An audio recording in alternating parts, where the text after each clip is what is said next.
Yang terakhir adalah Oke tata guys, krama seorang jadi pelajar. kelanjutan dari materi ini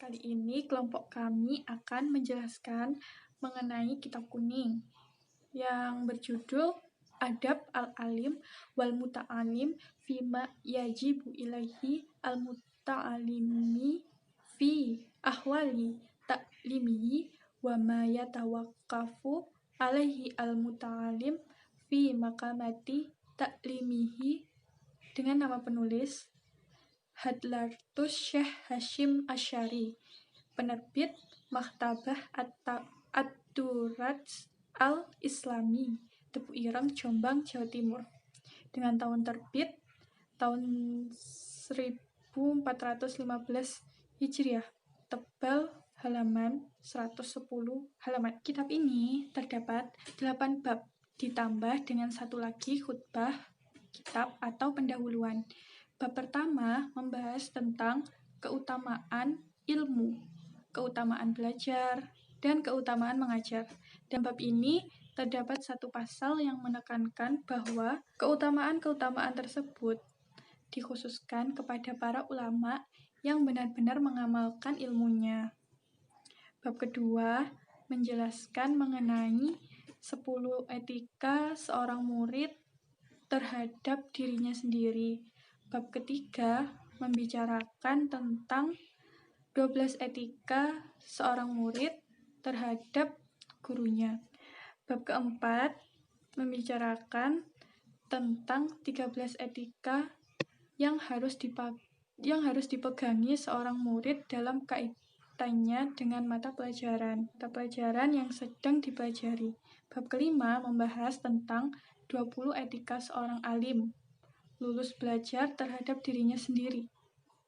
Penulis Kiai Haji Muhammad Hashim Asy'ari lahir di Kabupaten Jombang, Jawa Timur, 14 Februari 1871. Meninggal di Jombang, Jawa Timur, 21 Juli 1947 pada umur 76 tahun. Beliau adalah salah seorang pahlawan nasional Indonesia yang merupakan pendiri Nahdlatul Ulama, organisasi massa Islam yang terbesar di Indonesia. Di kalangan Nahdliyah dan ulama pesantren, ia dijuluki dengan sebutan Hadaratus Syekh yang berarti Maha Guru. Pada bab pertama, di sini akan membahas mengenai keutamaan ilmu dan ulama serta keutamaan proses belajar dan mengajar. Rasulullah bersabda, "Ulama adalah pewaris para nabi. Cukuplah bagimu dengan derajat ini untuk memperoleh sebuah keagungan dan kebanggaan diri, dan cukuplah bagimu dengan tingkatan ini untuk memperoleh kemuliaan dan panggilan yang agung. Ketika sudah tidak ada lagi tingkatan di atas tingkatan kenabian, maka tidak ada satupun kemuliaan yang melebihi kemuliaan warisan tingkatan tersebut." Ujung dari sebuah ilmu adalah pengalaman, karena pengalaman itu adalah buah dari ilmu itu sendiri. Fungsi daripada umur dan bekal untuk akhirat nanti. Rasulullah SAW bersabda, "Barang siapa berangkat pergi dari pagi hari dengan tujuan mencari ilmu, maka para malaikat akan mendoakannya dan diberkahi kehidupannya." Dalam sebuah hadis yang diriwayatkan oleh Abi Dzar radhiyallahu an disebutkan bahwa menghadiri tempat-tempat yang digunakan untuk diskusi ilmiah itu lebih utama daripada melakukan sholat 1000 rakaat tanpa ilmu, menyaksikan 1000 jenazah, dan menjenguk 1000 orang sakit. Wahab bin Munabbah berkata, sesuatu yang diperoleh dari ilmu itu bermacam-macam. Yang pertama, ada kemuliaan, pun orang yang memilikinya itu orang yang rendahan. Yang kedua adalah keluhuran derajat, walaupun ia diremehkan. Yang ketiga, dekat di hati umat, walaupun ia berada di daerah yang jauh. Yang keempat, keyakinan, walaupun ia miskin harta. Yang kelima, ada kewibawaan, walaupun ia orang yang rendah hati. Bab kedua, mengenai akhlak pelajar santri pada dirinya sendiri. Di sini terdapat 10 etika. Etika yang pertama ialah harus mensucikan hatinya dari setiap sesuatu yang mempunyai unsur menipu, kotor, penuh rasa dendam, hasud, keyakinan yang tidak baik, dan budi pekerti yang tidak baik. Hal itu dilakukan supaya ia pantas untuk menerima ilmu, menghafalkannya, meninjau kedalaman maknanya, dan memahami makna yang tersirat. Yang kedua, harus memperbaiki niat dalam mencari ilmu, dengan tujuan untuk mencari ridho Allah Subhanahu wa Ta'ala, serta mampu mengamalkannya, menghidupkan syariat untuk menerangi hati, menghiasi batin, dan mendekatkan diri kepada Allah Subhanahu wa Ta'ala. Yang ketiga, harus berusaha sesegera mungkin memperoleh ilmu di waktu masih belia dan memanfaatkan sisa-sisa umurnya. Jangan sampai tertipu dengan menunda-nunda belajar dan terlalu banyak berangan-angan.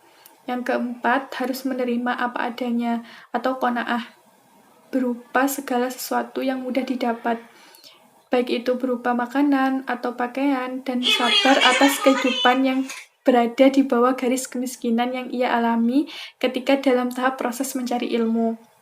Yang kelima, harus bisa membagi seluruh waktu dan menggunakannya setiap kesempatan dari umurnya, sebab umur yang tersisa itu tidak ada nilainya. Yang keenam, harus mempersedikit makan dan minum, karena apabila perut dalam keadaan kenyang, maka akan menghalangi semangat ibadah dan badan menjadi berat. Yang ketujuh, harus mengambil tindakan terhadap dirinya sendiri dengan sifat wiroi, menjaga diri dari perbuatan yang bisa merusak harga diri, serta berhati-hati dalam setiap keadaan. Yang kedelapan, harus mempersedikit makan yang merupakan salah satu sebab tumpulnya otak, lemahnya panca indera. Seyogyanya juga ia menjauhkan diri dari hal-hal yang menyebabkan lupa secara khusus, seperti memakan makanan yang telah dimakan tikus, membaca tulisan di maesan atau patok pakuburan, masuk di antara dua ekor unta yang ditarik, dan menjatuhkan kutu dalam keadaan hidup. Yang kesembilan, harus berusaha untuk mengurangi tidur selama tidak menimbulkan bahaya pada tubuh dan akal pikirannya. Jam tidur tidak boleh melebihi dari 8 jam dalam sehari semalam, dan itu sepertiga dari waktu satu hari. Yang kesepuluh, harus meninggalkan pergaulan, karena meninggalkannya itu lebih penting dilakukan bagi pencari ilmu, apalagi bergaul dengan lawan jenis, khususnya jika terlalu banyak bermain dan sedikit menggunakan akal pikiran, karena watak dari manusia adalah banyak mencuri kesempatan atau nyolongan. Oke guys, jadi kelanjutan dari materi ini adalah akhlak seorang pelajar terhadap gurunya. Akhlak seorang pelajar terhadap gurunya itu ada 12. Nah, yang pertama yaitu berangan-angan, berpikir yang mendalam, kemudian melakukan sholat istikharah kepada siapa ia harus mengambil ilmu dan mencari bagusnya budi pekerti darinya. Jadi seorang siswa itu juga harus berpikir ya, kira-kira siapa gurunya yang pantas untuk dia ambil ilmunya. Terus yang kedua itu ada bersungguh-sungguh dalam mencari seorang guru. Jadi dalam mencari seorang guru itu tidak bisa sembarangan ya teman-teman. Harus punya banyak pertimbangan, harus bersungguh-sungguh dalam rangka mencari guru tersebut. Terus yang ketiga, menurut terhadap gurunya dalam segala hal yang tidak keluar dari nasihat-nasihat dan aturan-aturannya. Jadi selama perintah guru-gurunya itu tidak melanggar aturan, tidak melanggar syariat, maka kita wajib untuk menuruti apa perintah guru kita ya teman-teman. Lalu yang keempat, memandang guru dengan pandangan bahwa dia adalah sosok yang harus dimuliakan dan dihormati, dan berkeyakinan bahwa guru itu mempunyai derajat yang sempurna. Jadi kita harus beranggapan kalau guru-guru kita itu mempunyai derajat yang sangat sempurna. Ya jelas lah, karena beliau kan sudah mengajarkan ilmu yang sangat bermanfaat untuk kita. Jadi dengan adanya beliau pula, kita juga bisa menjadi lebih pintar, seperti itu. Lalu yang kelima, hendaknya pelajar mengetahui kewajibannya kepada gurunya dan tidak pernah melupakan jasa-jasanya, keagungannya dan kemuliaannya, serta selalu mendoakan kepada gurunya baik ketika beliau masih hidup atau setelah meninggal dunia. Lalu yang keenam, pelajar harus mengekang diri untuk berusaha sabar tatkala hati seorang guru sedang gundah gulana, marah dan murka. Jadi kalau guru kita lagi marah, kita nggak boleh ikutan marah ya teman-teman. Kita justru harus bersabar. Kita justru harus bisa menahan diri kita supaya tidak marah juga ketika beliau sedang marah ataupun murka. Nah, lalu yang ketujuh, apabila seorang guru berbuat kasar terhadap santrinya, maka yang perlu dilakukan pertama kali adalah dengan cara meminta ampunan kepada guru tersebut dan menampakkan rasa penyesalan diri dan mencari kerelaan ridho dari gurunya. Jadi, apabila seorang guru itu berbuat kasar kepada kita, hendaknya kita harus meminta maaf kepada beliau. Lalu yang kedelapan, apabila pelajar duduk di hadapan kiai, maka hendaklah ia duduk di hadapannya dengan budi pekerti yang baik, seperti duduk bersimpuh di atas kedua lututnya, seperti duduk saat sholat tahiyat awal dan tahiyat akhir, atau duduk seperti orang yang melakukan tahiyat akhir dengan rasa tawadu, rendah diri, tumakninah atau tenang dan khusyuk. Sang santri tidak diperbolehkan melihat ke arah gurunya kecuali dalam keadaan darurat. Bahkan kalau memungkinkan, sang santri itu harus menghadap ke arah gurunya dengan sempurna sambil melihat dan mendengarkan dengan penuh perhatian. Selanjutnya ia berpikir, meneliti dan berangan-angan apa yang gurunya sampaikan, sehingga gurunya tidak perlu lagi mengulangi apa yang sudah beliau katakan. Jadi kita harus memperhatikan setiap apapun yang dikatakan oleh guru-guru kita ya teman-teman.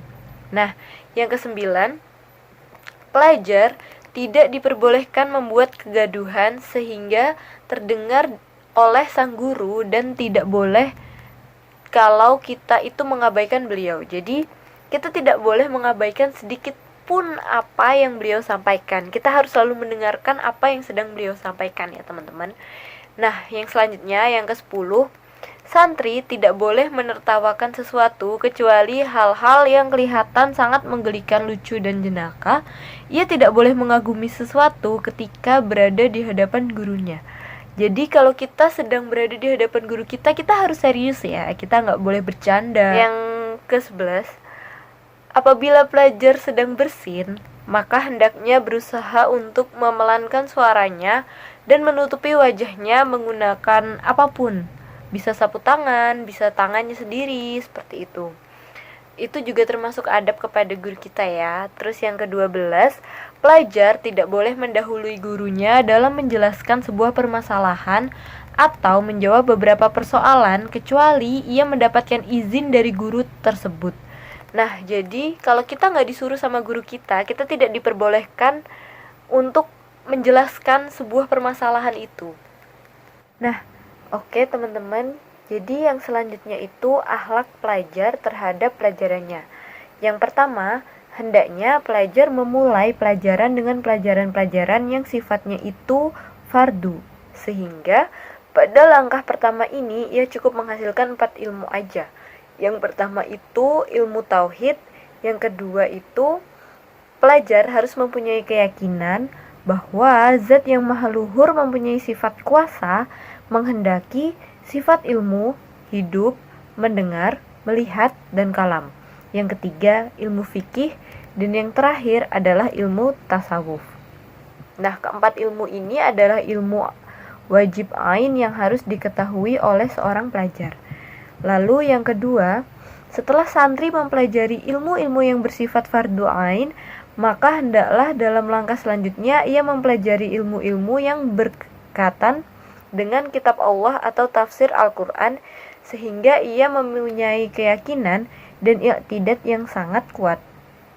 Yang ketiga, sejak awal pelajar harus bisa menahan diri dan tidak terjebak dalam pembahasan mengenai hal-hal yang masih terdapat perbedaan pandangan. Nah, yang keempat, sebelum menghafalkan sesuatu, hendaknya pelajar mentashihkan terlebih dahulu kepada sang guru atau kiai atau orang yang mempunyai kapabilitas dalam ilmu tersebut. Lanjut, yang kelima, hendaknya seorang pelajar atau murid berangkat lebih awal sehingga dia tidak terlambat. Yang keenam, ketika pelajar telah mampu menjelaskan, mengejawantahkan terhadap apa yang ia hafalkan walaupun masih dalam tahap iktisar dan bisa menguraikan kemusyrikan yang ada dan faidah-faidah yang sangat penting, maka ia diperbolehkan untuk membahas kitab-kitab besar secara tiada henti dan tanpa menyerah.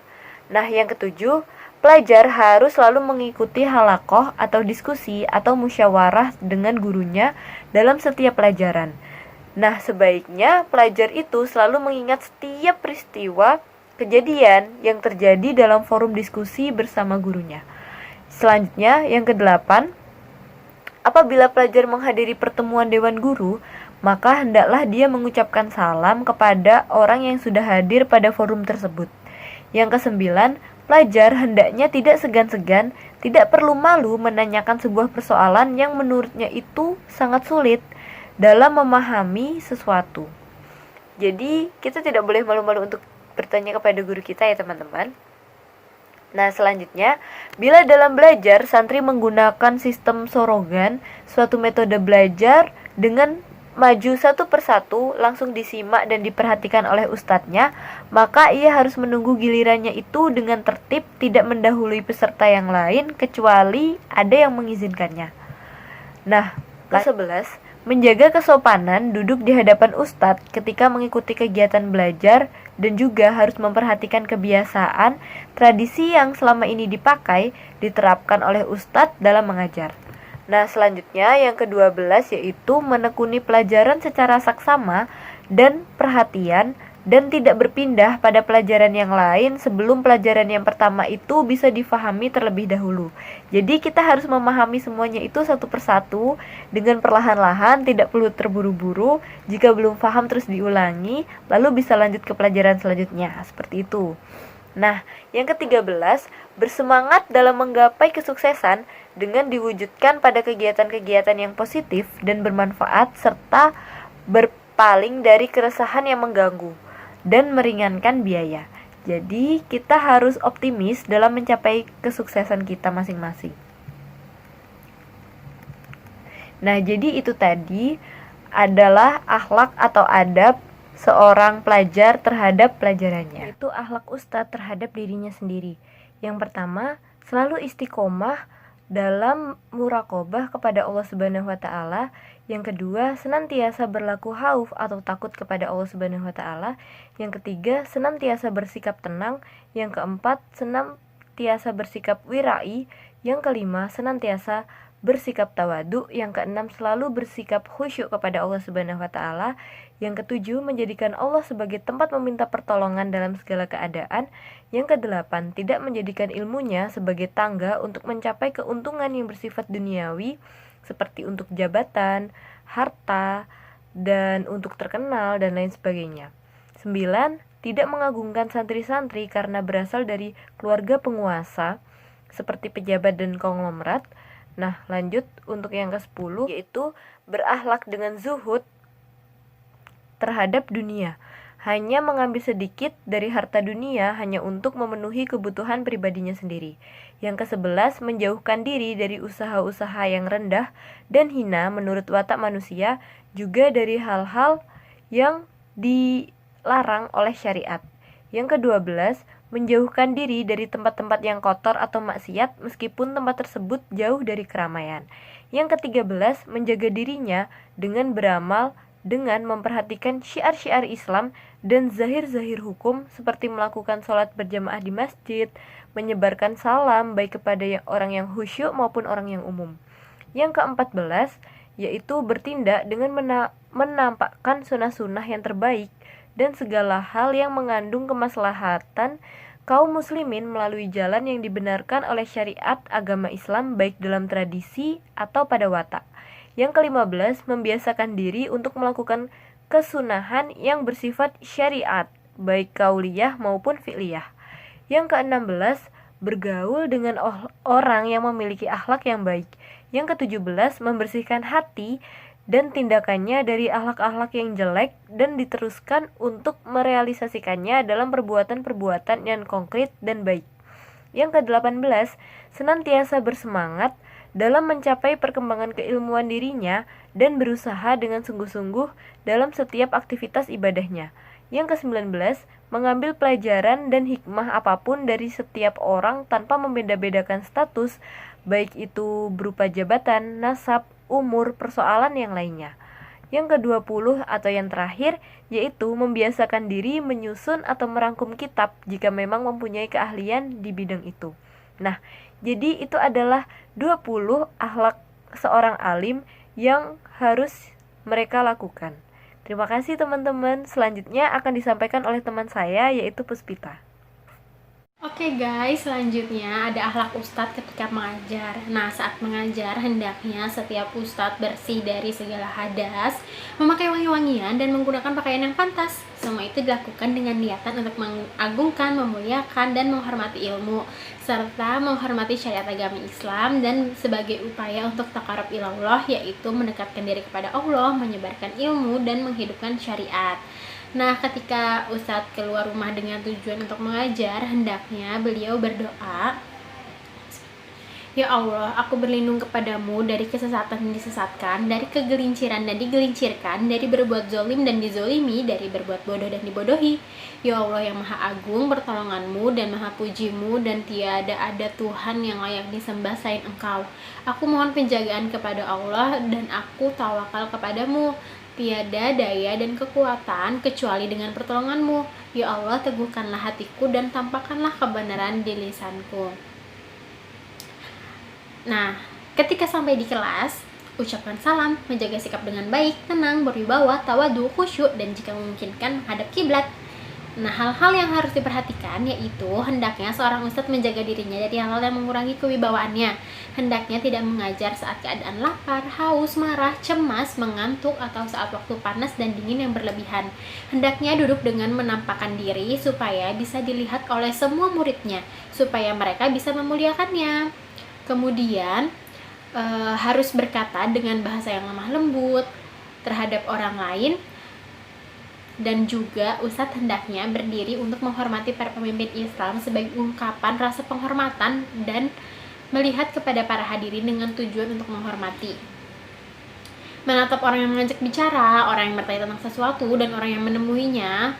Mereka semua harus didengarkan dengan penuh perhatian dan konsentrasi, meskipun mereka orang yang masih kecil dan orang yang hina. Karena apabila hal seperti itu tidak dilakukan, maka seorang ustadz telah menampakkan perilaku dan perbuatan orang yang sombong. Selanjutnya, ustadz sebelum memulai mengajar hendaknya dimulai dengan mengucapkan atau membaca sebagian ayat Al-Quran sebagai tabarukan atau mengharap berkah untuk kebaikan dirinya sendiri, para santri, orang yang hadir, kaum muslimin, dan mereka yang membantu kesuksesan pendidikan, seperti orang yang memberikan wakaf, dan sebagainya. Kemudian setelah membaca Al-Quran dan dilanjutkan dengan membaca ta'awuz, basmalah, hamdalah, sholawat kepada Nabi dan para pengikutnya, serta meminta kerelaan terhadap pemimpin kaum muslimin. Nah, jika pelajarannya ada banyak nih, hendaknya didahulukan pelajaran yang paling mulia terlebih dahulu, seperti tafsir, hadis, usuluddin, usul fikih, kitab-kitab mazhab, nahwu, dan diakhiri dengan kitab roqi.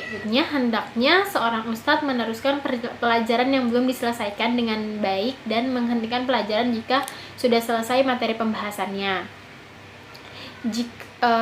Jangan menyebutkan pembahasan yang membingungkan atau tidak memberikan jawaban yang jelas. Seorang guru harus mampu menjelaskan permasalahan secara mendetail. Janganlah memperpanjang dan memperpendek pelajaran sehingga menimbulkan kebosanan dan ketidakpahaman.